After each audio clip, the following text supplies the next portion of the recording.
In the third year of her marriage to the gentle second male lead, the heroine sent a letter. Brother Pingyan, it's been so many years. How have you been? He replied, every word soaked in sweetness, describing his loving marriage with me. Then he turned to a friend and said with a light laugh, if I didn't want her to believe I've moved on, I probably would have never gotten married in this life. I had just returned from the medical clinic carrying herbs for stabilizing pregnancy. I hadn't even had time to share the good news with him yet, when another friend asked, so, what about suing? I thought you two were all lovey-dovey these past few years. I really thought you liked her. Huh? She's just another decoration in the house. Separated by a door, I could almost picture the indifferent expression on my husband's handsome face. Inside, laughter and chatter continued. I turned around and walked into the crowded street. At the public bulletin board, I saw the government was recruiting military doctors. With reddened eyes, I asked, officer, can a woman be a military doctor? Of course. Do you know medicine, miss? Come register with me first. I left without a word. I didn't even bring a change of clothes, just got on a carriage bound for the frontier. These past few years, the borderlands had known no peace. The Xiongnu had returned, launching raids southward every few days, constantly harassing Great Yan's borders. The people were full of complaints, and the soldiers lived in utter hardship. Even the emperor had no choice but to send a princess for a political marriage in exchange for temporary peace. In the carriage, I clutched my hands tightly, looking out through the wind-lifted curtain. When we first left the city, there were still lush trees and shimmering lakes bathed in summer sunlight. Now, all I saw was an endless stretch of desert. The farther north we went, the fewer trees there were, and the air became drier and drier. I licked my lips and pulled a small pill from my sleeve, holding it between my fingers and staring at it. So that's all I ever was to Fong Pingyan, a dispensable object. Though it had already been half a month, every time I thought about it, it still felt like a knife twisting in my chest. 3 years ago, my master abandoned me on a street in the capital. I had nowhere to go. When a group of beggars tried to mess with me, it was Fong Pingyan who came to my rescue. He seemed like a hero descending from the heavens, chased the beggars away, and even bought me a meal. So when he later asked if I would marry him, I said yes without hesitation. All I had ever wanted since I was a child was a home. When I was 5, I lost both my parents. While begging on the street, I was taken in by my master. He taught me medicine and took me traveling far and wide. But when I turned 15, he left me without a word, just like that. I thought I was lucky. My master had left me, but then I met Fong Pingyan. But life after marriage wasn't what I had imagined. I told him all about my adventures traveling with my master. He set down his brush and frowned. Suing, you talk too much. I understood. My husband liked quiet, so I walked quietly, ate quietly, even breathed quietly. When Fong Pingyan wasn't home, I talked to the flowers and plants in the courtyard, but they never responded. And over time, I stopped talking altogether. One day, I discovered a little secret of his. He'd locked himself in his study, not to read, but to carve something out of a piece of wood. Thinking my birthday was coming soon, my heart fluttered with joy. It had to be a birthday present. But on my birthday, I waited the whole day, and he never gave me anything. I grew anxious and reminded him, "Husband, did you forget to give me something today?" I hurried to the study and found the little wooden figure he'd carved. It didn't look like me at all, but it was from him, and that was what mattered. Who told you to touch my stuff? He snatched the wooden doll from my hands in anger. Bang, he slammed the door shut. That night, I curled up with the blanket and cried myself to sleep. But the next day, Fong Pingyan apologized, so I forgave him. He said the carving didn't resemble me, and he'd make another one. I waited and waited, but that new one never came. I was so foolish. It took me this long to realize. That figurine had never been meant to be me. It must have been that woman he'd kept hidden in his heart all along. Yower. The carriage suddenly stopped. The driver turned his head and looked at me in surprise. Dr. Sue, why are you crying? The wind and sand got in my eyes. Oh, the road ahead's rough. We'll have to rest here for the night. I got down from the carriage, pulled out my water flask, and took a sip. The campfire sent up thin trails of smoke. The sun hung low at the horizon, huge and round. That bright red color looked just like the pomegranate next door at Suehwa's house. It reminded me, 2 months ago, the pomegranate tree at Suehwa's had grown so tall, one of its branches reached into our yard. A flower bloomed on that branch, and when it fell, it was replaced by a little fruit. At first, it was green. Then it grew, rounder and redder, like a lantern.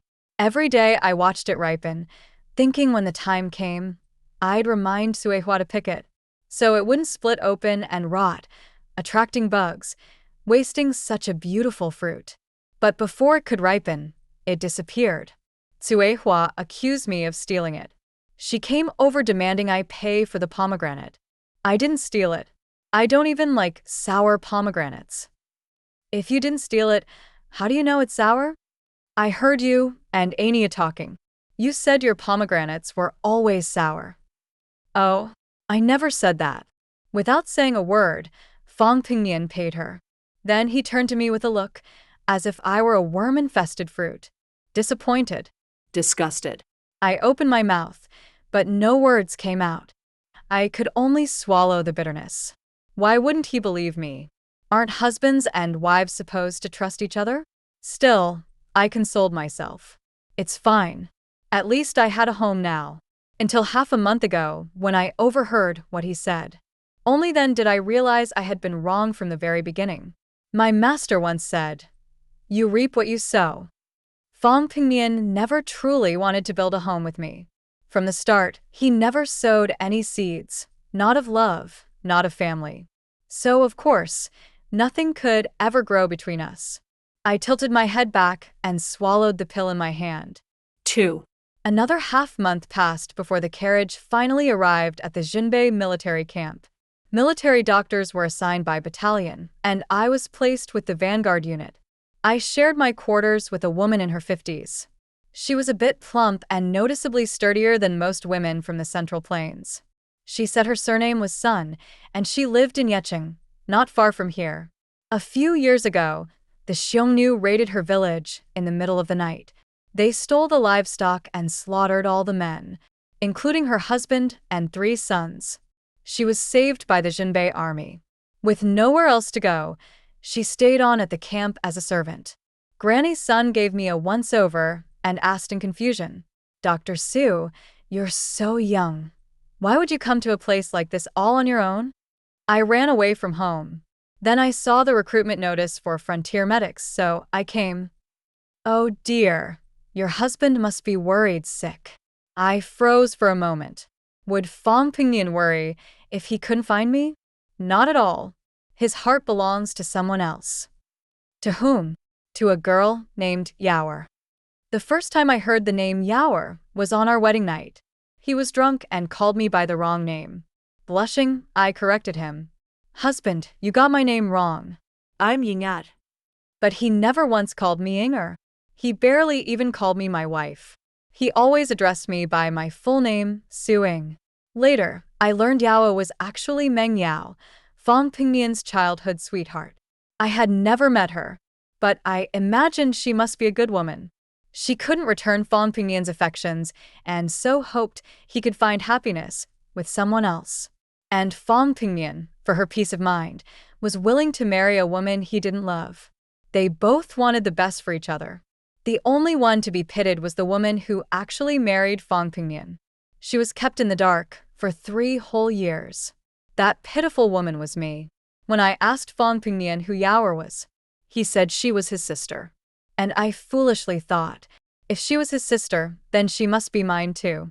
I thought I'd gained a husband, a sister, another family member. How wonderful that felt. But if I'd known from the start that his heart already belonged to someone else, I would never have married him. I wouldn't have wasted 3 years of my life. Granny's son said she wanted to welcome me properly, and brought out a flatbread and half a roasted lamb leg. My eyes went wide. On the road here, I'd eaten nothing but dry rations and drunk cold water under the northern wind. That half leg of lamb tasted better than any delicacy I'd ever had in my life.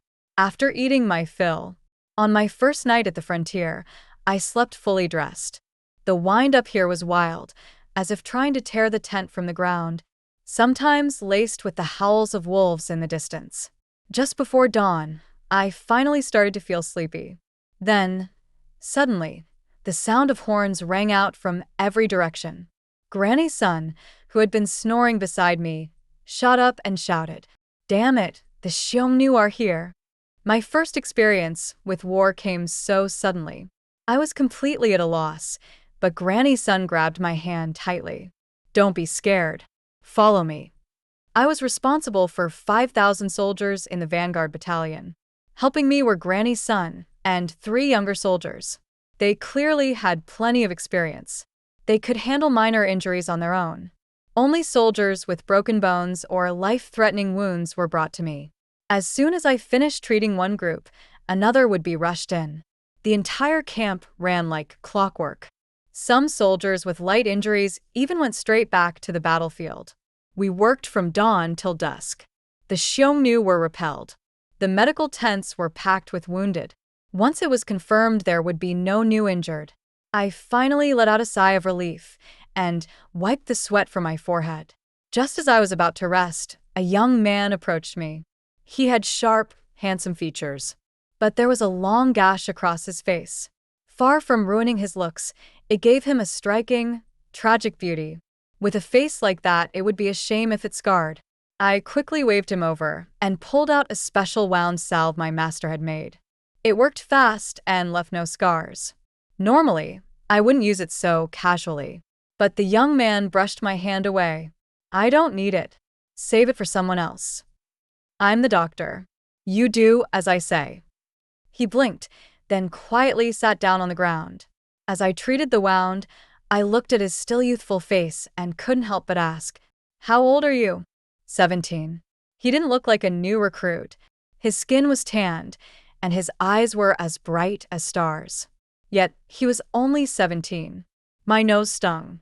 "If you don't take care of yourself, your family will worry." "I don't have any. They're all gone." His long lashes lowered, casting shadows under his eyes. I realized I had said the wrong thing and made him sad. I knew exactly what it felt like to be without a family. After my parents died, my master took me in, but he was strict and distant, never close. I was like a boat adrift, with nowhere to dock, until I met Fong Pingyan. But, shaking off the painful memories, I looked at the boy and felt an unexpected sense of connection. "If you don't mind, I could be your family. I'm 2 years older than you, so that makes me your big sister. If anything happens from now on, I've got your back." I thumped my chest confidently. The boy let out a laugh. "I don't make a habit of calling just anyone my sister." He stood up and walked away. His figure quickly vanished behind the white tents. Granny's son rushed over and tugged at my sleeve. "You're bold, I'll give you that. No one dares talk to the general like that." I paused, confused. "General? That boy just now. The one they say is ruthless in battle, a fierce and fearless commander of the Jinbei army, Wei Yan?" No one ever mentioned that he was just a teenager. I'd only been here a day and already made a fool of myself. My cheeks burned like fire. 3.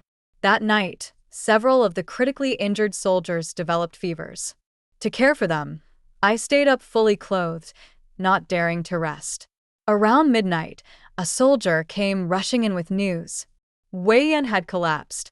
Over a dozen military doctors examined him, and their conclusion was unanimous. He'd been poisoned. As soon as I stepped into the tent, I could feel the air turn heavy with tension. Wei Yan was lying on the bed, eyes shut tight, lips already tinged with a purplish-blue hue. Among the doctors were several trained by royal physicians from the Imperial Medical Academy. Even they were helpless, meaning the poison had to be unusually rare. I stepped forward, lifted his eyelid, checked his pulse, and finally exhaled in relief. "I can treat him." Everyone stared at me in shock. I took out my silver needles. In less than 15 minutes, Wei Yan's color returned to normal. This poison is called qianji, odorless, tasteless, and deadly within half a day. No antidote has ever been known. Miss, how did you manage to cure it? My master taught me. May we ask, who is your esteemed master? I frowned slightly. My master is just my master. But I think many people called him the ghost doctor. An uproar broke out around the tent. The ghost doctor? You mean the infamous Emoli? Emoli? Was that my master's name? I'd never heard it before. The deputy general went to investigate who had poisoned Wei Yan. I stayed behind with Granny's son to keep watch over him. She was a mother who had lost her own children. Wiping her eyes, she whispered tearfully, if the general's mother were still alive, she'd be heartbroken seeing him like this. I remembered something I'd heard once. The Wei family had served loyally for generations. Wei Yan's father died in battle.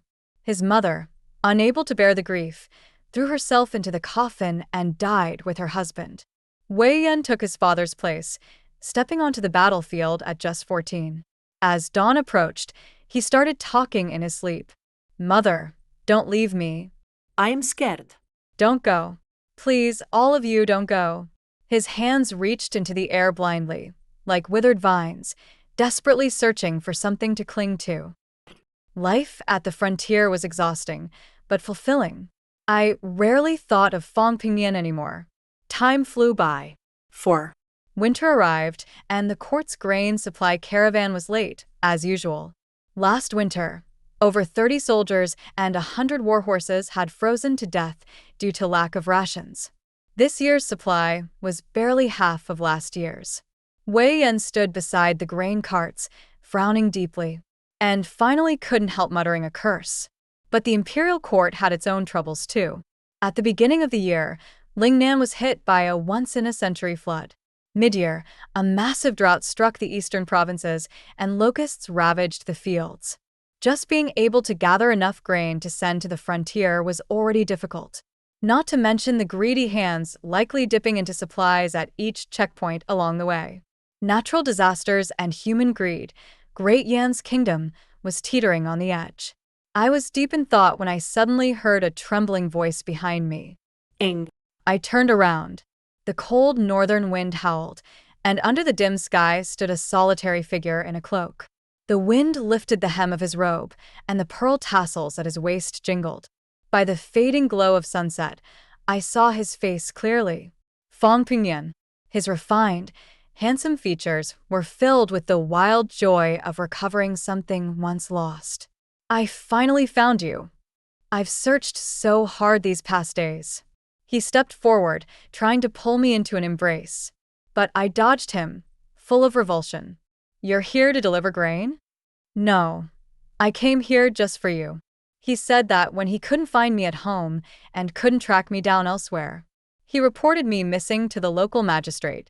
The constable turned out to be the same one who had posted the military doctor recruitment notice.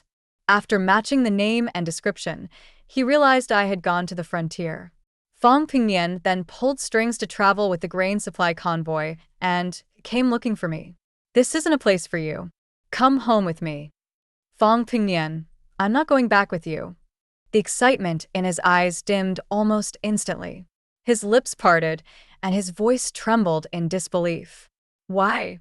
The wind picked up, making my head ache. Wei Yan walked over with arms crossed and raised his chin at Fong Pingyan. This your man? He was. Not anymore. Wei Yan lifted an eyebrow. Since I'd saved his life, he'd grown much closer to me. The once dignified and fearsome general would now, in his idle moments, rest his chin on his hand and listen like a curious child as I told stories of faraway lands. I told him of the sunrises over the South Sea, vast and magnificent, of the camel caravans in the western regions casting lonely silhouettes against the sunset, of the mysterious poisons of Miaojiang capable of manipulating a person's mind and body. He was always patient, waiting until I finished before asking questions. Fong Pingyan furrowed his brows as he stared at Wei Yan, his gaze sharp and cold like ice. You won't come home with me, is it because of him? The misunderstanding made my head ache. Ing, don't forget, we haven't officially divorced.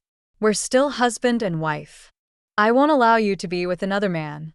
Before I could say anything, Wei Yan's sword-like brows shot up and he barked. Then write the divorce paper and shut the hell up.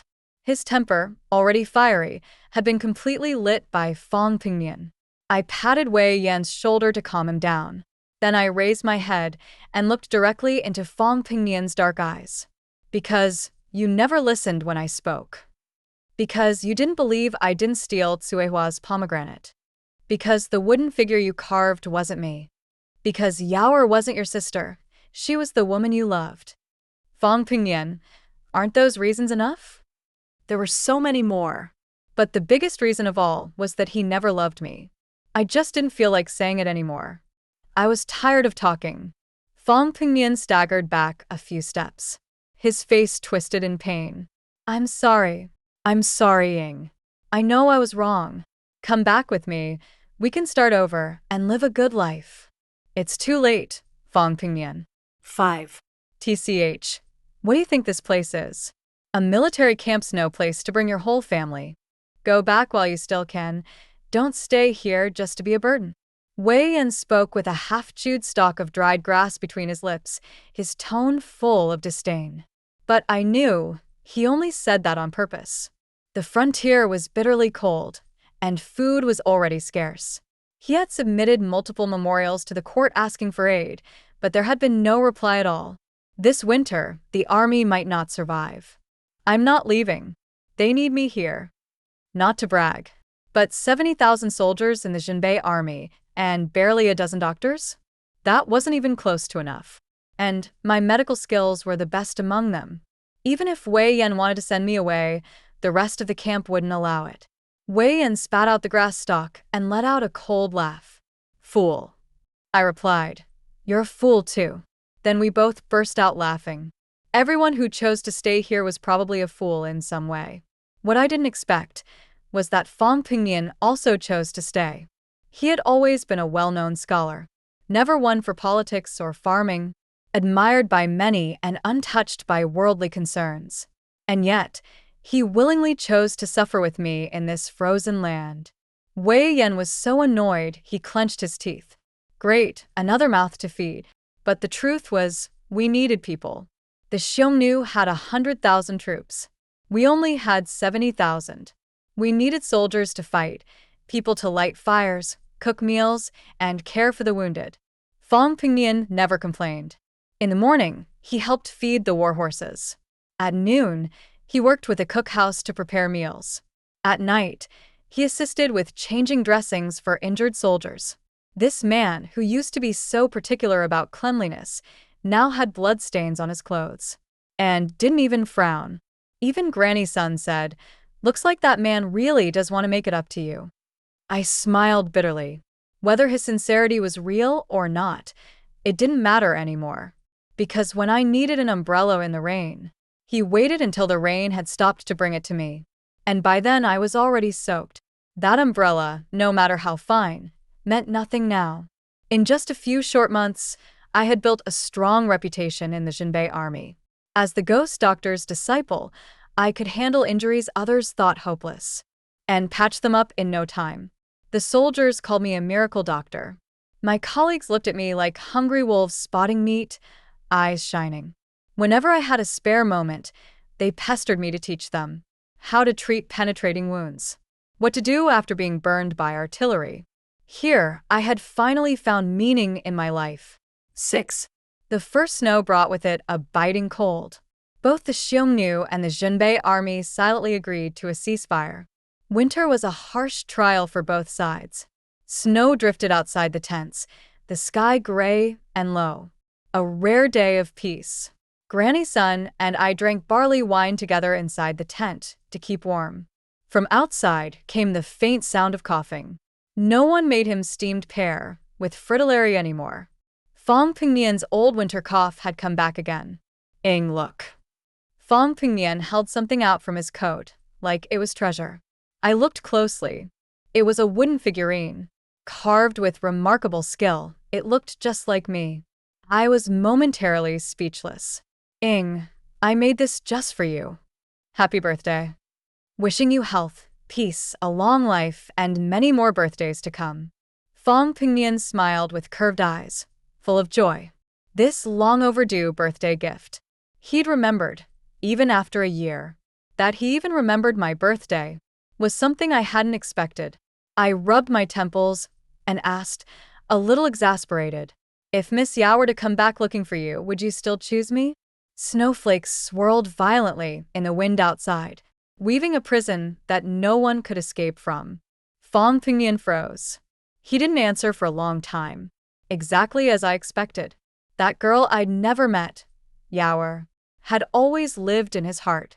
I gently placed a hand over my lower belly, a bitter taste spreading in my throat. This bitterness, I couldn't carry alone. Did you know? The day I left, I was planning to tell you I was pregnant. I waited for you for half a month. I thought if you caught up, I would keep the child. But you didn't come. That's when I knew there was no more hope for us. The road to the frontier wasn't fast. If he had ridden after me, he could have caught up. I waited half a month, and finally let that tiny spark of hope die out. So no, I wouldn't be moved by his so-called awakening, nor would I be touched by his belated affection, because now I finally understood. To him, I was always the second choice. The wooden figurine slipped from Fong Pingnian's hand and fell to the ground. It took him a long time to react. Suing had said, they once had a child. He felt as if his heart had been hollowed out. Tears ran down his face, uncontrolled. You'd better head back before you catch cold. I turned and walked back into the tent. 7. To the east of where the two armies faced off stood a towering snow mountain. Its peak pierced the clouds, covered in snow all year round. When I climbed the watchtower, I saw Wei Yan staring blankly at the mountain. He pointed at it and asked, is that what an avalanche looks like? I had told Wei Yan before, years ago, while traveling the western regions with my master, I'd witnessed a real avalanche. The mountain had been silent, without the slightest warning. Then in the blink of an eye, the houses below were buried completely. It was terrifying. Now, through the curtain of snow, that distant ridge looked like a giant beast, with white fur, lying still, waiting. I shook my head. Not yet. An avalanche needed thick, heavy layers of snow. Though it had snowed for days, it wasn't quite enough. I thought Wei Yan was afraid of an avalanche happening. So I tried to reassure him. Don't worry. It's been snowing for days, should stop soon. No, he said. An avalanche would be a good thing. Then he added, we're almost out of food. And in that moment, I understood what was going through Wei Yan's mind. If the avalanche came, both the Xiongnu's 100,000 army and our 70,000 soldiers would be buried. But without food, the Jinbei army would die anyway. Better to be buried with the enemy than die starving. I let out a long sigh. For the first time, I felt a deep, crushing helplessness. The Jinbei army had reached the end of the road. Wei Yan looked up at the sky, teeth clenched. I'm not afraid of dying. I just hate that the Xiongnu still stand. I've failed the people. I've failed Great Yan. I've failed the countless soldiers who've died and their families. He dropped to the ground and clutched his head. His trembling shoulders gave him away. He was crying. I looked at this 17-year-old boy in front of me, and my heart was in turmoil. Like him, I wasn't afraid of death. But I couldn't bear to see 70,000 soldiers of the Jinbei army die like this. So many bones buried along the banks of the Wooding River, while their loved ones back home still dreamed of their return. They were someone's husband, someone's son, someone's father. I reached out and patted Wei Yan on the shoulder. Suddenly, something my master once said flashed through my mind. We had been fishing together. A fish took the bait, but escaped. He stroked his beard and chuckled. In every desperate situation, there is always a chance to live. That's true of everything in this world. In every desperate situation, there is always a chance. There is always a chance to live. Where was ours? Where was the Jinbei army's chance? Then, like a spark of lightning in my mind, a strategy came to me. I looked up at the overcast sky and, for the first time, prayed for the snow not to stop. Let it snow harder. Let it snow even more. Soon after, horses began to freeze to death. Soldiers developed frostbite, groaning in agony. The situation grew more dire by the day. 8. It was as if heaven had heard my prayer. The wind roared, the sky turned dark. For days, blizzards raged without stopping, piling snow up to a man's waist. I looked at the snow-covered mountain. The beast had awakened, and it was starting to stir. It was time. That night, Wei Yan gave the order. The entire army would retreat 10 miles. The move meant surrendering 10 miles of Great Yan's land to the Xiongnu. The soldiers were furious. They had come here to defend their country. Retreat was absolutely unacceptable. Besides, the snow outside the camp was waist-deep. Moving was nearly impossible. But this had been part of the plan Wei Yan and I devised. Before the avalanche happened naturally, we would trigger it, bury the Xiongnu beneath it. All we had to do was evacuate the Jinbei army ahead of time, and we could win without shedding blood. Of course, the plan was incredibly risky. The one planting the explosives might not escape in time and be buried by the snow. If the troops didn't withdraw fast enough, they too would be crushed. Orders are orders. Anyone who disobeys will face the consequences. At Wei Yan's command, the army began to retreat. He personally led a few trusted men, carrying the explosives, toward the mountain. 9. The snow was unbearably thick. Every step felt like dragging him out. I lagged behind. My strength gave out. During a break, Fong Pingyan took out a small kerosene lamp from his pack, trying to melt snow for me to drink. As I sat and rubbed my legs, I happened to see Vanguard Li, who's sneaking away from the group, heading in the opposite direction. I called out to Fong Pingyan, but he was focused on the lamp. Didn't hear me. Everyone else was too far. Ifishota y de alert-li umbria. I clenched my teeth and quietly followed him myself. Sure enough, he was heading toward the Xiongnu camp. I couldn't let him deliver a message. I reached for the sedative powder in my sleeve, but realized I'd forgotten to bring it. Panicked, I slipped and made a sound. Li Hu turned around. Dr. Su, you're following me.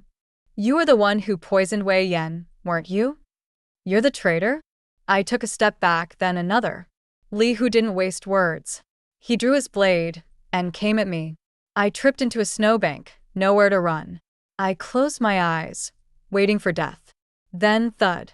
I opened them to see Li Hu collapsing in front of me. Behind him stood Fong Pingyan, clutching a stick, pale and shaken. He had melted the snow, realized I was gone, and followed my footprints to find me. We have to get out of here. Now, he said urgently. I glanced at Li Hu, picked up his blade, and prepared to finish him off. But Fong Pingyan stopped me. You can't kill him. The truth was, I'd never killed anyone. My hands were shaking just from holding the knife. But we couldn't afford to let Li Hu live. Who knew what he might do next? Neither I, nor Wei Yan, nor 70,000 soldiers at the border could afford that gamble. I hesitated. Then Fong Pingyan said, shivering, I'll do it. I looked at him, stunned, as he took the blade and slowly walked toward Li Hu. The wind died down. Snow swallowed the fading twilight. Everything was ghostly white. Then a sudden shift. Li Hu's eyes snapped open. Fong Pingyan flinched. The knife missed his chest. The two men wrestled violently. In seconds, Li Hu gained the upper hand. He grabbed the knife and stabbed Fong Pingyan. I scrambled to find a stick. But when I looked up, Fong Pingyan was already drenched in blood. It all happened so fast. He was clinging to Li Hu's leg, refusing to let him move an inch. In the distance, muffled booms echoed. We both knew what that sound meant. Blood dripped from the corner of Fong Pingyan's mouth, falling onto the snow, finally staining it red. Go, he said. Live. 10. Fong Pingyan shouted with the last of his strength. As Suing turned around, Her hair spun lightly through the air in front of him, like a butterfly flitting past, and in that instant, he was pulled back to a distant memory. It was shortly after they had gotten married. Sharing the same bed, she slept messily, clinging to him like an octopus. Her silky hair would brush against his cheek, his chest, tickling him softly. At the time, he was a little annoyed and wanted to push her away. But she murmured in her sleep and snuggled even closer into his arms. Her light breaths wrapped gently around his ear. He gave up struggling. Maybe it was in that moment that he began to fall for her. And then there was that unborn child. He had felt Su Ying's deep longing for a family. He knew how much she had hoped for a child. And he had been the one to crush it all. How much pain she must have endured. Their fate in this life was too thin, too fleeting. Meeting her had been the greatest blessing of his life. But he had woken up far too late. So let him protect her now, with his life. Fang Pingnian closed his eyes, feeling the wooden figurine of Su Ying still tucked against his chest. He smiled softly. Husband, you said the wrong name. I'm Inger. Husband, let me tell you, my master and I traveled all over the land. So many interesting places. Husband, I didn't steal Tsuewa's pomegranate. Husband. 11. I clenched my teeth, turned my back on Fang Pingnian and ran. But no matter how fast I ran, I couldn't outrun the mountain's collapse. The snow roared down like a waterfall, crashing over me. Snow slammed into my head, my eyes, my nose, my mouth. I couldn't breathe. Darkness swallowed everything. I lost consciousness. In my dream, I was falling endlessly into a bottomless abyss. Then I was back in a small house. I pushed at my mother's body. It was already stiff. It was strange. She had been sleeping for so long, and no matter how I called her, she wouldn't wake up. Later, I got too hungry and had to beg in the streets by myself. An old man with a white beard came over. Little girl, where are your family? My mother's at home, sleeping. I called her, but she won't wake up. Grandpa, can you help me wake her up? The old man followed me home, looked at my mother and sighed. Your mother is gone. I didn't believe it. I wailed and cried. And then I heard a voice, aged and gentle, whisper by my ear. Don't cry, child. The road ahead is still long. Su Ying. I didn't know how long had passed. The sunlight was so bright I couldn't open my eyes. All around me was endless white. Silence. I couldn't feel my body anymore. I was so tired. I just wanted to sleep. But someone was being far too noisy, calling my name again and again. So I forced my eyes open. All I could see was Wei Yan's overjoyed face. Thank heavens you're alive. After detonating the avalanche, Wei Yan and the others regrouped with the main army. It took them 3 days and nights to find me. By all accounts, I should have been buried alive in that avalanche. But miraculously, I had survived. Something stirred in my memory. I looked back, but all I saw was an endless sea of white. Not a single soul. 12. 1 year later, Chang'an. In the bustling heart of the capital, a new medical clinic had opened, Su's Medical Hall. A teenage boy wandered in, grabbed a piece of fruit from the table and took a bite, glancing around. Big sis busy today? Not too bad, just a little hungry. Su Ying stretched and stared longingly at the fruit in Wei Yan's hand, swallowing hard. She had been working all day, saving those last 2 pieces of fruit for herself. And he'd eaten both. Wei Yan blinked innocently. My dear big sis, don't tell me you're so stingy over 2 little fruits? Su Ying rolled her eyes. She was stingy. She was starving. Wei Yan chuckled, then pulled a paper bag from behind his back like a magician. Su Ying's eyes lit up. Ah. Sweet rice cakes. He had picked them up from the imperial kitchen on his way out of the palace.